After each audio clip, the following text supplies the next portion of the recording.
ओलीको चुनौती म नेपालभित्र जहाँ पनि जान्छु कुन लोकतन्त्रले थुन्छ हेरौला। जेलबाट भागेका अपराधी र लुटिएका हतियार नियन्त्रणमा नलिएसम्म चुनाव हुँदैन ओलीको भनाई। अहिलेको सरकार जेनजी हो तर म त्यसमा पर्दिन मिराज ढुङ्गानाको उद्घोष। मेरो लागि पद सानो कुरा भइसक्यो, अध्यक्ष छान्न तयार छु प्रचण्डको घोषणा। स्वच्छ र निष्पक्ष रूपमा निर्वाचन हुन्छ भन्ने विश्वास दिलाउन लागौं राष्ट्रपति पौडेलको आग्रह। झाँक्री प्रकाश भुजेलले म्यानपावर व्यवसायलाई धम्काएपछि कार्यालय तोडफोड भागेको भन्दै प्रहरी कार्यालय घेराउ। भदौ 23 को आन्दोलन राम्रो, 24 गतेको घुसपैठ छानबिन हुनुपर्छ वर्षमान पुनको भनाई। खानेपानी उद्घाटनमा राजनीतिक भाषण गरेको भन्दै कार्यक्रम छोडेर हिँडे भारतीय राजदूत। प्रधानमन्त्री कार्यालय प्रभु शाहको सुझाव, चुनावमा ध्यान दिनुहोस्, राजदूतहरू सिलेक्सनमा होइन। अनामनगरको एक स्टुडियोमा युवतीद्वारा आत्मदाहको प्रयास। कांग्रेसमा 40 मुनिका 40 युवाले थाले पार्टी सुधार अभियान। बागमतीका मुख्यमन्त्री र मन्त्रीले नै सेटिङमा ट्रायल सेन्टर थप्न खुलेआम घुस संकलन। र अन्त्यमा भ्रष्टाचार विरोधी अभियानमा चीनले शीर्ष सैनिक कमान्डरलाई निष्कासन गर्यो। अब समाचार विस्तारमा। एमाले अध्यक्ष केपी शर्मा ओलीले आफू नेपालको जुनसुकै स्थानमा जाने भन्दै रोक्नका लागि चुनौती देखेका छन्। उनलाई काठमाडौँ उपत्यका छोड्न सरकारले रोक लगाएकोमा आपत्ति जनाउँदै उनले मौखिक आदेशको भरमा मन लाग्दै नगर्न चेतावनी पनि दिएका छन्। शनिबार पार्टी केन्द्रीय कार्यालय च्यासलमा आयोजित चियापान कार्यक्रमलाई सम्बोधन गर्दै ओलीले भने, चुनाव गराउने रे, झापा मेरो घर जान नपाउने रे उनले प्रश्न गरेका छन्। म नेपाल सहदभित्र जति बेर आवश्यकता छ त्यति बेर जान्छु। के कानूनले समाउँछ, के कानूनले थुन्छ, कुन लोकतन्त्रले थुन्छ मलाई थाहा छ। जथाभावी गर्ने, मनपरी गर्ने उनले आक्रोश पोखेका छन्। दलका नेताहरूलाई मौखिक आदेशले रोकेर चुनाव गर्ने भन्दै उनले सरकारी कदमको आलोचना पनि गरेका छन्। मौखिक आदेशले जे पनि गर्छ, हदबन्दी गर्ने, दलहरूलाई चुनावमा जान नदिने अनि फागुन 21 मा चुनाव गर्ने वाहा उनले प्रश्न गरेका छन्। उनले आफू जेलभित्र बसेर देशमै संघर्ष गरेर आएको हो उल्लेख गर्दै भनेका छन्, हामी कमजोर हुतिहारा होइनौ। उनले अपराधीहरू प्रहरीको वर्दीमा हात हतियार बोकेर चुनावको बुथमा आउने अवस्थामा चुनाव हुन्छ भन्दै प्रश्न गरेका छन्। यसैबीचमा नेकपा एमालेका अध्यक्ष केपी शर्मा ओलीले यो देशमा एमाले भएका कारण शान्ति सुव्यवस्था कायम रहने पनि बताएका छन्। जेनजीको आन्दोलनमा गोली चलाउन लगाएर शान्ति सुव्यवस्था बिगारेको बताउँदै उनले यो आन्दोलनमा आफूलाई फसाउन खोजेको दावी पनि गरेका छन्। प्रहरीका 1200 हतियार लुटिएका छन्, 1 लाख गोली लुटिएका छन्, के यो मजाक हो उनले प्रश्न गरेका छन्। शनिबार पार्टी कार्यालय च्यासलमा आयोजना गरिएको चियापान कार्यक्रममा उनले अटोमेटिक गन लुटिएको छ, 5,500 कैदीबन्दी अझै बाहिरै छन्, उनीहरूले कसले भगाए, गोलीगट्ठा कसले लुट्न लगाए उनले प्रश्न गरेका छन्। यस्तो अवस्थामा चुनाव गराउने नाटक भइरहेको समेत उनले टिप्पणी गरेका छन्। दललाई चुनावमा भाग लिन नदिने कुरा आइरहेको बताउँदै उनले के दललाई चुनावमा भाग लिन नदिएर एक्लै चुनाव लड्दे भन्दै प्रश्न गरेका छन्। उनले दललाई चुनावमा भाग लिन नदिएर कस्तो चुनाव हुन्छ भन्दै जेनजीको नाममा आन्दोलन गरेर प्रधानमन्त्री बन्ने मात्र काम भएको पनि टिप्पणी गरेका छन्। बंगलादेशमा पनि जेनजीले आन्दोलन गरेर 75 वर्षकालाई हटाएर 85 वर्षकालाई देशको जिम्मा दिएको भन्दै उनले त्यसको जेनजी आन्दोलन समेत कहाँ गए भन्दै प्रश्न गरेका छन्। अध्यक्ष ओलीले आवश्यकता अनुसार नेपालका हरेक ठाउँमा आफू जाने बताउँदै त्यसमा कसैले रोक्न नसक्ने पनि बताएका छन्। यस्तै जेनजी युवा मिराज ढुङ्गानाले आफू जेनजी अगुवा भएको वर्तमान सरकार जेनजी नै बनाएको तर आफू नै त्यसमा नपनि बताएका छन्। शनिबार काठमाडौँको एक होटलमा आयोजित पत्रकार सम्मेलनमा आफ्नो कुरा राख्ने क्रममा ढुङ्गानाले यस्तो बताएका हुन्। उनलाई एक संचारकर्मीले फागुनमा हुने निर्वाचनमा प्रत्यक्ष कार्यकारीमा जान सकिने अवस्था छ भन्दै प्रश्न गरेका थिए। ती संचारकर्मीले जेनजी बनाएको सरकार भन्ने अनि सरकार नै गर्न नलागेको निर्वाचनमा आफ्ना मुद्दा पूरा नभई सहभागी नहुने भन्न मिल्छ भन्दै अर्को प्रश्न गरेका थिए। तपाईहरूले सुरुवातमै प्रत्यक्ष कार्यकारी भए हाम्रो सहमति हुन्छ नत्र हुँदैन भन्न किन नसकेको अबको संवैधानिक प्रणाली मान्ने भन्ने, हामी के फागुनमा प्रत्यक्ष निर्वाचित कार्यकारीमा जान सकिने अवस्था छ, ती संचारकर्मीले प्रश्न रहेको थियो। अहिले तपाईहरूको कुरा के हो कि हामीले बनाएको सरकार होइन भन्ने अवस्थामा पुग्नु पर्यो, होइन भने आफैले बनाएको सरकारले गर्न लागेको निर्वाचनमा जाँदैनौ भन्नुहुन्छ, यो सरकार कसको हो भन्दै प्रश्न गरिएको थियो। जवाफ दिने क्रममा ढुङ्गानाले भने, होइन यो सरकार जेनजीको हो, त जेनजीमा म पर्दिन किनभने जेनजी पनि धेरै हुन्छ। उनले पत्रकार सम्मेलन मार्फत आफूहरू संगठित हुनुपर्ने र त्यसका लागि कि त जेनजी हो कि त दल खोल्नु आवश्यक रहेको जिकिर गरेका छन्। नेकपा माओवादी केन्द्रका नेता पुष्पकमल दाहालले अध्यक्ष पद छोड्न तयार रहेको बताएका छन्। अखिल नेपाल ट्रेड युनियन महासंघले शनिबार आयोजना गरेको कार्यक्रममा उनले यस्तो बताएका हुन्। उनले अध्यक्ष पद आफ्नो लागि सामान्य भइसकेको दावी समेत गरेका छन्। माओवादीमा दाहालले नेतृत्व छाड्नुपर्ने आवाज उठ्न थालेको छ। सोही आवाजप्रति लक्षित गर्दै उनले देश बचाउनका लागि आफूले जस्तोसुकै बलिदान गर्न पनि तयार रहेको बताएका छन्। कतिपय मानिसहरूले भन्ने गर्छन्, पार्टी अध्यक्ष छोड, म पार्टी अध्यक्ष मात्रै होइन के बलिदान गर्न पर्छ म गर्न तयार छु। आजै म तपाईहरुको अगाडि घोषणा गर्न चाहन्छु, देश बच्न पर्यो, हामीलाई अध्यक्ष पद कार्यकारी यो धेरै सानो कुरा भइसक्यो, प्रचण्डले भने।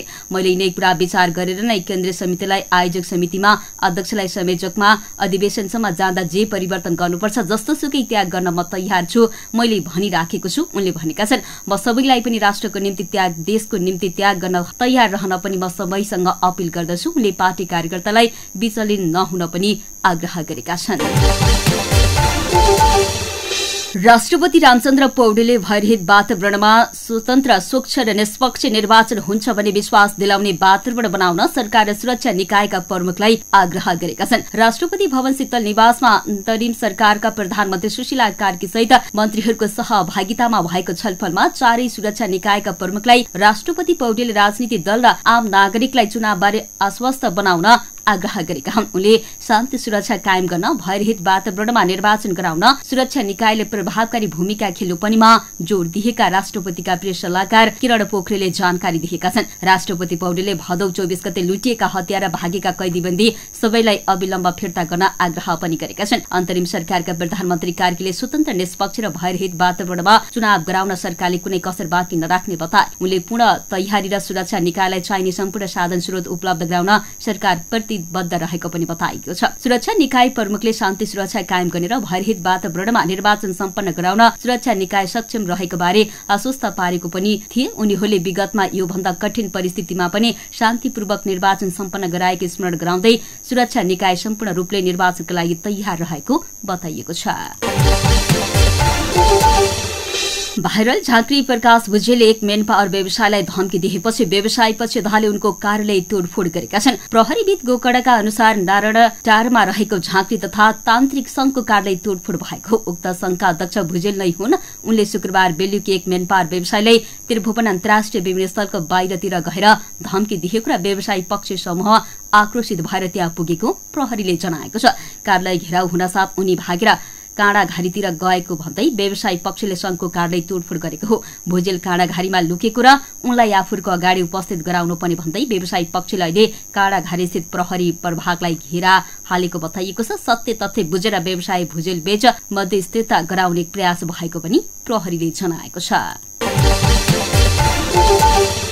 नेकपा माओवादी केन्द्रका नेता वर्षमान पुनले अहिले लोकतन्त्रमाथि, संविधानमाथि, राष्ट्रिय स्वाधीनतामाथि प्रश्न उठेको बताएका छन्। माओवादी केन्द्रको मुख्यालय पेरिस डाँडामा आयोजित कार्यक्रममा बोल्दै उनले यस्तो बताएका हुन्, हामी जनताको अवस्था अझ राम्रो हुने गरी अझ उन्नत लोकतन्त्रका लागि लडिरहनेछौं। उनको प्रतिबद्धता छ। जेनजी आन्दोलनपछि सबैको सोच बदलिएको उनको भनाइ छ। विश्वभर जेनजी आन्दोलनको तरंग छ। उनी थप्छन्, क्रान्तिहरू उनीहरूको भावना समेटेर अगाडि जान चाहन्छन्। जेनजी एउटा उमेर समूह भएको र त्यो समूह भर्चुअल र डिजिटल प्लेटफर्ममा हुर्किएको पुस्ता भएकोले गर्दै उनीहरूको चाहना र भावना समेटेर अगाडि बढ्नुको विकल्प नरहेको पनि बताएको छन्। उनी भन्छन्, नयाँ पुस्ता डिजिटलमा भेटघाट गर्छन्, नेपालमा बसेर अमेरिका, चाइना, भारतमा बिजनेस गरिराखेका छन्, नेपालमा बसेर जागिर खाइरहेका छन्। यो पुस्ताको चाहनालाई सम्बोधन गर्नुपर्छ। ज्ञान लिने तरिकामा समेत बता भएको उनको भनाइरहेको छ। भारत सरकारको सहयोगमा सोताङ गाउँपालिका 1 सोलुखुम्बुमा निर्मित बसेफुहलु खानेपानी आयोजनाको उद्घाटनमा सहभागी हुन गएका नेपालका लागि भारतीय राजदूत नवीन श्रीवास्तव कार्यक्रमको बीचमै उठेर हिँडेका छन्। गाउँपालिका अध्यक्ष खिलराज बस्नेत बोलिसके पछाडि प्रमुख अतिथिको रूपमा राजदूत श्रीवास्तव बोल्ने पालो थियो, तर उनी नबोली हिँडेका हुन्। सामाजिक सञ्जालमा एक भिडियो क्लिपमा अध्यक्ष बस्नेतलाई राजदूत श्रीवास्तवले भनेका छन्, राजनीतिक भाषण हामीलाई हुँदैन, यो कार्यक्रम तपाईले आफ्नो राजनीतिका लागि नगर्नुहोस्। यति भनेर राजदूत श्रीवास्तव आफ्नो टोलीका सदस्यसहित कार्यक्रम स्थलबाट हिँडेको बताइएको छ। आम जनता पार्टीका अध्यक्ष तथा पूर्व मन्त्री प्रभु शाहले प्रधानमन्त्री सुशीला कार्की चुनाव गराउने दिशामा नभएर देशलाई दिशाहीन गन्तव्यमा पुर्याउन उद्धित रहेको आरोप लगाएका छन्। वर्तमान सरकारको हुती हेरेर नै भदौ 23 गते जेएनजी आन्दोलनको क्रममा युवाहरूको नरसराहमा उत्रिएको केपी ओली जस्ता अधिनायकवादी शासकहरूले अहिले टाउको उठाउन थालेको उनले दावी गरेका छन्। विराटनगरमा आयोजित कोशी प्रदेशको विस्तारित बैठकलाई सम्बोधन गर्दै अध्यक्ष शाहले वर्तमान सरकारले देशलाई निकासा दिन नसक्ने संकेत देखिएको भन्दै निर्णायक सङ्घर्षमा होमिनका लागि न्यायप्रेमी देशभक्त र क्रान्तिकारी शक्तिलाई अपील गरेका छन्। उनले वर्तमान सरकार फागुन 21 गते प्रतिनिधि सभाको चुनाव गराउनका लागि बनाइएको भए पनि अहिले सरकारले जथाभावी हात हाल्न थालेको र त्यसको उपज राजदूतहरू आकरण फिर्ता बोलाइएकोमा आक्रोश पोखेका छन्। उनले भने चुनावको मैन्डेट लिएर बनेको अहिलेको सरकार आफ्ना आसेपासे र भरौटेहरूलाई फेरि राजदूत बनाउनका लागि सक्रिय भयो। म यही कार्यक्रमबाट भन्न चाहन्छु, प्रधानमन्त्रीजी तपाईँ चुनावमा ध्यान दिनुहोस्। यो राजदूतहरू सिलेक्सनमा होइन, राजदूत फिर्ता बोलाउँदा पनि सरकारका लागि नेपाली राजदूतलाई फिर्ता नबोलाउनुको कारण पनि उनले प्रधानमन्त्री कार्की समक्ष सोधेका छन्। भारतका लागि नेपाली राजदूतमा के कस्तो क्षमता र गुण रहेछ, उहाँ सबैको प्रिय भइराख्नु पर्ने। रोचक त यो छ कि भारतका लागि अहिलेको राजदूतलाई आर्जु राणाको आशीर्वाद छ भनिन्छ। अहिले सुशीला म्याडम पनि आर्जुको खातिरदारीमा लाग्नु भएको र होइन भन्दै उनले प्रश्न गरेका छन्। काठमाडौँको अनामनगर स्थित एक स्टुडियोमा युवतीले आत्मदाह प्रयास गरेकी छिन्। शनिबार दिउँसो स्टुडियोमा युवतीले आफूलाई जलाउनका लागि पेट्रोल खनाएकी थिइन्। अन्दाजी 30 वर्षीय नितु पौडेलले आत्मदाह प्रयास गरेको जिल्ला प्रहरी परिषद काठमाडौँका एसपी पवन भट्टराईले जानकारी दिएका छन्। एसपी भट्टराईका अनुसार पौडेलसहित अर्का एक युवक पनि घटनामा घाइते भएका छन्। धनबहादुर गिरी नाम गरेका युवकसहित पौडेललाई अहिले कीर्तिपुर स्थित वन अस्पतालमा लगिएको जानकारी प्राप्त भएको छ। महिलाले आफैलाई जलाउने प्रयास गरेको भने खबर पाएपछि टोली पुगेको थियो। अहिले अस्पताल लगिएको छ। एसपी भट्टराईले भनेका छन् उक्त स्टुडियो गायक बबुल गिरीको रहेको बुझिएको छ। नेपाली कांग्रेसका 15औं महाधिवेशनबारे बहस चलिरहेका बेला पार्टीमा आबद्ध 40 वर्ष मुनिका 40 युवाले छलफल शुरू गरेका छन्। 40 वर्ष मुनिका 40 युवाको पार्टी सुधार अभियानमा नेवी संघ नेपाल, तरुण दल नेपाल, महिला संघ नेपाल, नेपाल प्रेस युनियनका प्रतिनिधिमूलक युवाले छलफल शुरू गरेका हुन्। उनीहरूले पार्टीका हरेक तहमा 40 वर्ष मुनिका युवाको प्रतिनिधित्व 40% बनाउनका लागि नेतृत्वलाई दबाव दिन छलफल शुरू गरेका हुन्। पार्टीका तर्फबाट संघ, प्रदेश र स्थानीय तहको निर्वाचनमा समेत 40% टिकट दिने वैधानिक व्यवस्थाका लागि को ध्यान आकर्षण गराउँदै दबाव दिने तयारी गरेका छन्। 40 वर्ष मुनिका युवाले कांग्रेस केन्द्रीय कार्य समिति बैठकले बाटो नबिराओस् र पार्टीको आमूल सुधार र रूपान्तरणका लागि निर्णय गरेर आगामी बाटो तय गर्नका लागि दबाव दिने तयारी गरिएको नेवी संघका केन्द्रीय सदस्य भुवन भट्टराईले जानकारी दिएका छन्। युवाको नाममा सीमित व्यक्ति पटक पटक आम निर्वाचनमा उम्मेद्वार बन्ने, सीमित व्यक्तिले मात्रै पार्टी र सरकारका लाभका पद लिने प्रवृत्तिको अन्त्य गर्न, सांसद 3 पटक, मन्त्री 2 पटक र प्रधानमन्त्री 1 पटक मात्र बन्न पाउने वैधानिक व्यवस्था गरिनुपर्ने उनीहरूको माग रहेको छ।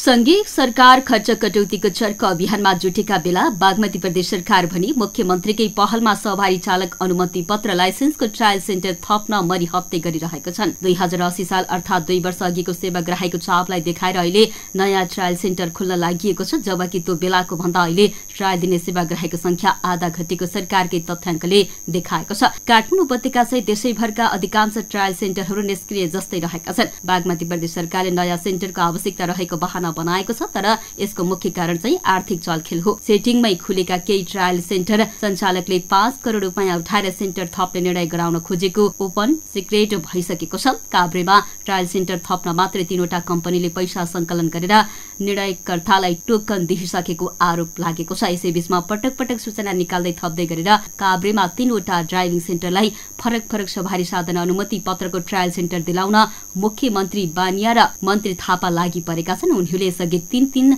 करोड़ खर्च गरेर सेन्टर स्थापना गरेकाले लगानी डुब्ने तर्क दिइएको छ। चीनको सत्तारूढ कम्युनिष्ट पार्टीले व्यापक सैन्य कारबाही गर्दै 9 जना शीर्ष जनरललाई निष्कासन गरेको छ। यो चीनिया कम्युनिष्ट पार्टीले दशकौं पछि सेनामाथि गरेको सबैभन्दा ठूलो सार्वजनिक कारबाही मध्ये एक रहेको बीबीसीले जनाएको छ। उनीहरूमाथि गम्भीर आर्थिक अपराधको आशंका गरिएको चीनको रक्षा मन्त्रालयले विज्ञप्ति मार्फत जानकारी दिएको छ। तीमध्ये धेरैजसो 3 बारे जनरलहरू थिए र पार्टीको निर्णय लिने केन्द्रीय समितिको हिस्सा थिए। रक्षा मन्त्रालयले भ्रष्टाचार विरोधी अभियानको एक भागका रूपमा शीर्ष जनरलहरूलाई निष्कासन गरेको उल्लेख गरेका पनि विश्लेषकहरूले यसलाई राजनीतिक शुद्धिकरणका रूपमा पनि हेर्न सकिने बताइएको छ।